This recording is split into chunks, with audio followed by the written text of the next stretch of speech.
Olá pessoal, tudo bom com vocês? Vamos dar início a mais uma aula de matemática. Eu sou a professora Fabíola e estarei acompanhando vocês. Antes de começarmos a nossa aula, vamos para alguns recadinhos. Você que está assistindo a aula somente pela TV, não esqueça de levar as suas atividades até a sua escola. E você que está fazendo as atividades pelo Classroom, não esqueça de fazer suas atividades, pois ela também conta como presença. Então, vamos relembrar o que a gente viu na aula anterior. Na aula anterior, nós estudamos estatística e estudamos os gráficos de linha e também estudamos as tabelas. E hoje nós vamos continuar estudando estatística e vamos estudar os gráficos de linha. Quando a gente fala em estatística, nós temos duas variáveis, que são as variáveis qualitativas e as variáveis quantitativas. Nas variáveis qualitativas, nós temos a variável nominal e a variável ordinal. E na quantitativa, nós temos a variável discreta e temos a variável contínua. Quando a gente está estudando estatística, a gente tem alguns conceitos. Quando nós vamos fazer uma pesquisa, a gente precisa de uma amostra. O que seria uma amostra? A amostra é um subconjunto da população. Pense que a gente vai fazer uma pesquisa e a gente não pode pegar todo o número da pesquisa.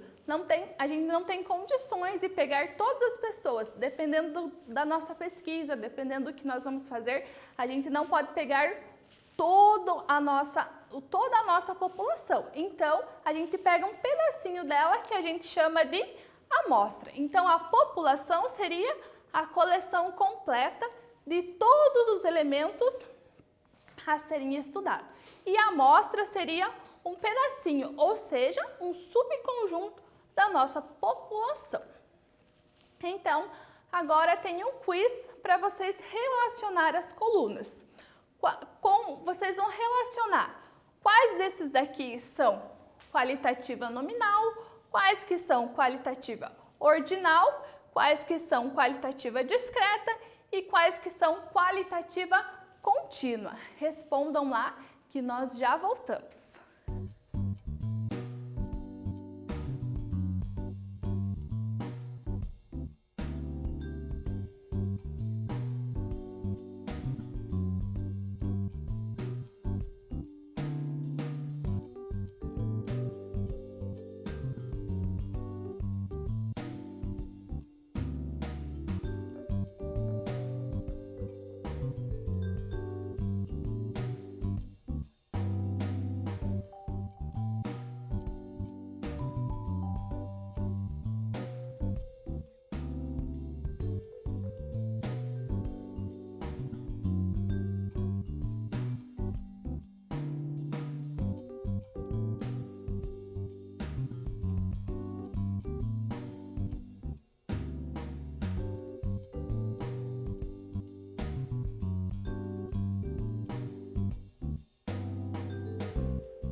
Voltamos, e aí, resolveram o nosso quiz?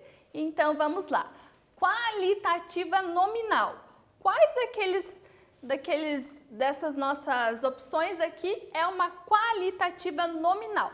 Como o próprio nome já diz, nominal vem de nome, quando a gente dá nome a alguma coisa. Então, não tem relação com número. Então, analisando aqui, nós temos a religião. Então, uma qualitativa nominal seria a religião. Qualitativa ordinal, como o próprio nome já diz, vem de ordem. O que aqui está relacionado com ordem? A escolarização, né? A gente tem primeiro grau, segundo grau e assim por diante. Quantitativa discreta. A quantitativa discreta tem a ver com números naturais. Então, quais desses daqui pode ser representado por números naturais? O número de filhos, né? Não tem como eu ter 2,5 filhos, né? Ou eu tenho 1 ou eu tenho 2 filhos, né? E a qualitativa contínua. Aí entra todo o conjunto dos números reais. Pode ser qualquer valor dos números reais, que aqui entraria a altura, né? Agora vamos entrar no nosso assunto, que é o gráfico de linhas. Mas o que é um gráfico de linhas? Então, ele é indicado para mostrar tendências ao longo do tempo. Então, normalmente, a gente utiliza ele para mostrar tendências ao longo do tempo. Vejamos aqui, quantidade produzida de trigo em grãos. Aqui temos o ano de 2000, 2001, então, aqui temos os anos e aqui temos a quantidade. Então, aqui a gente vai vendo, mostrando a tendência, em qual ano que a produção foi maior, em qual ano que a produção foi menor e assim por diante. Quais que são os elementos de um gráfico de linha? Então, um gráfico de linha vai ter o seu eixo vertical, vai ter um eixo horizontal, que geralmente nós colocamos o tempo no eixo horizontal. Ele vai ter a posição vertical de acordo com a intensidade em cada momento representado. Lembra do nosso gráfico anterior? Ele vai mostrar a tendência, né?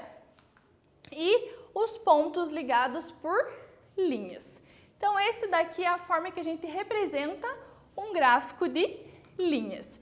Lembrando que quando nós estamos representando um gráfico, nós temos que dispor as informações sempre na mesma distância. Lembra lá do nosso plano cartesiano?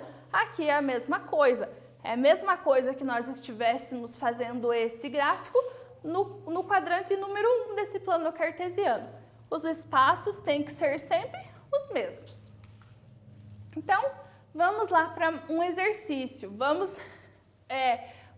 Aqui o gráfico, ele fala... Então, o gráfico a seguir mostra a participação percentual do agronegócio no PIB brasileiro. Então, nós temos um gráfico de linhas e ele mostra o nosso percentual do PIB no agronegócio. Segundo o gráfico, o período de queda da participação do agronegócio do PIB brasileiro ocorreu entre os anos de 1998 e 2001, letra B, 2001 e 2003, letra C, 2003 e 2006, letra D, 2003 e 2007 e letra E, 2003 e 2008. Respondam lá que nós já voltamos.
Voltamos e aí, resolveram? Então, vamos lá para o nosso exercício. Então, ele fala que é para a gente, segundo o gráfico, a gente ver qual que foi o período de queda. O que quer dizer queda? Quer dizer o período que decresceu, o período que houve diminuição do agronegócio, do percentual do PIB, né, no agronegócio. Então, analisando o nosso gráfico aqui, em qual momento que houve essa queda? Então, vejamos aqui, ó, de 1998 a gente teve um aumento, mas um aumento assim pequeno. Aí, de 2001 até 2003, o aumento foi bem maior.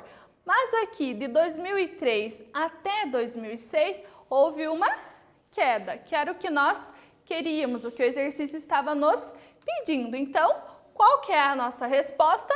2003 e 2006 foi o momento que houve essa queda no percentual do nosso PIB no agronegócio. Agora, desafio vocês. O gráfico do perfil de média mostrado na figura abaixo sugere uma interação entre os grupos A e B na amostra em questão. Essa afirmação, ela está certa ou ela está errada? Respondam lá que nós já voltamos.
Voltamos e aí, resolveram? Então, aqui o nosso desafio perguntava se existia uma correlação, uma relação entre os grupos A e B. Então, será que tem ou não? Então, aqui nós temos o grupo A, o grupo B, e eles estão sofrendo uma avaliação. Tanto o grupo A quanto o grupo B estão sofrendo um decrescimento. Então, sim, há uma correlação entre eles. Então, a resposta é correta. Agora, mais um exercício para vocês. Aqui no gráfico são apresentados dados obtidos por pesquisa realizada pela ONU a respeito da quantidade de pessoas com 60 anos ou mais em todo o mundo. Lembrem-se que aqui nós temos a faixa percentual e aqui nós temos os anos. Em 2050, qual é a probabilidade aproximada de se escolher aleatoriamente uma pessoa com 60 anos ou mais de idade na população dos países desenvolvidos? Isso aí, vamos estudar probabilidade na estatística. Vamos relembrar nossos conceitos iniciais, né? Lá do nosso conteúdo de probabilidade. Resolvam lá que nós já voltamos.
Voltamos, e aí, resolveram? Então vamos lá.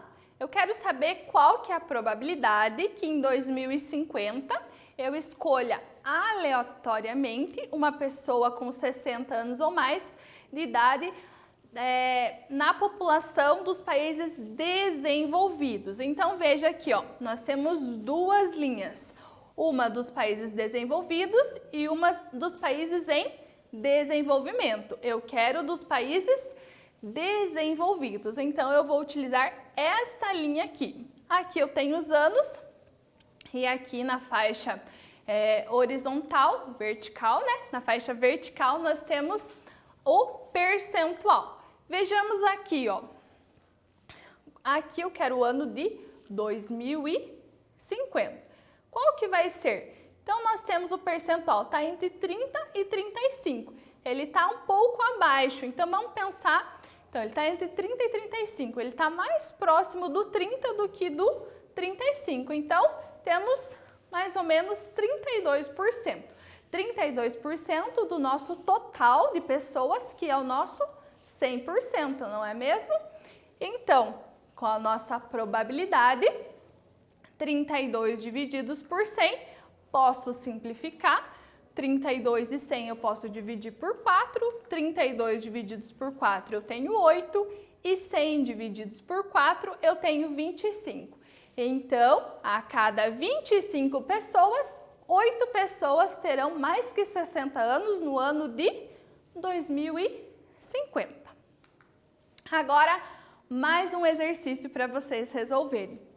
Uma pesquisa da ONU estima que já em 2008, pela primeira vez na história das civilizações, a maioria das pessoas viverá na zona urbana.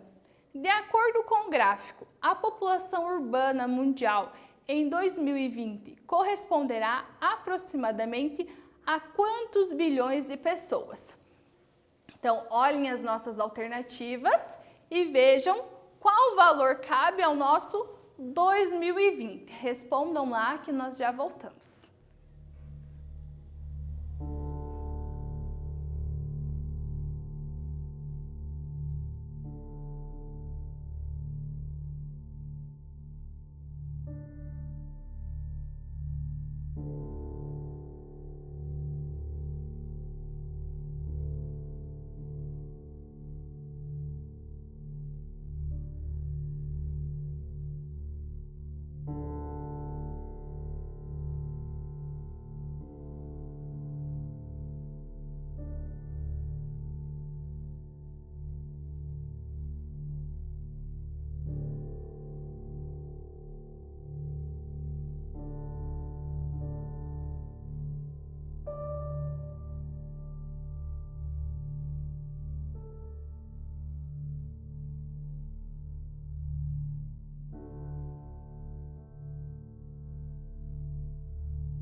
voltamos, e aí resolveram?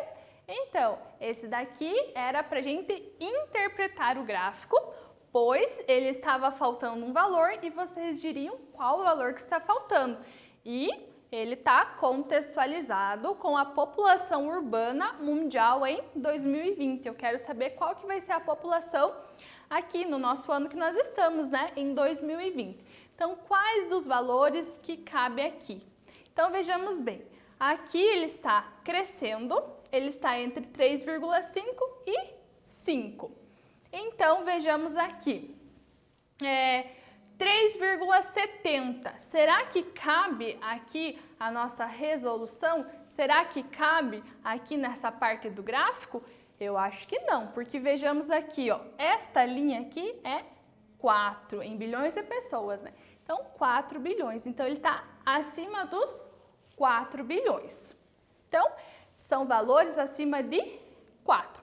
Ou então pode ser 4, 4,25 ou 4,50. Qual desse aqui cabe?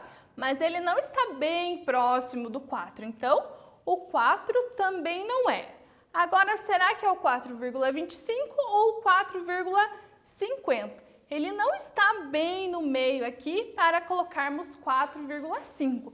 Ele está acima do 4, mas um pouquinho acima do 4. Então, ele está entre o 4,5 e o 4, que seria o nosso 4,25 bilhões. Mais um exercício para vocês resolverem. O exercício número 4 nos diz que o gráfico a seguir mostra a evolução de abril de 2008 a maio de 2009 da população economicamente ativa para 6 regiões metropolitanas pesquisadas. Considerando que a taxa de crescimento da população economicamente ativa entre 5 de 2009 e 6 de 2009 seja de 4%, então o número de pessoas economicamente ativas em 6 do 9 será igual a... Aqui nós temos as nossas opções, resolvam lá que nós já voltamos.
Voltamos, e aí, resolveram?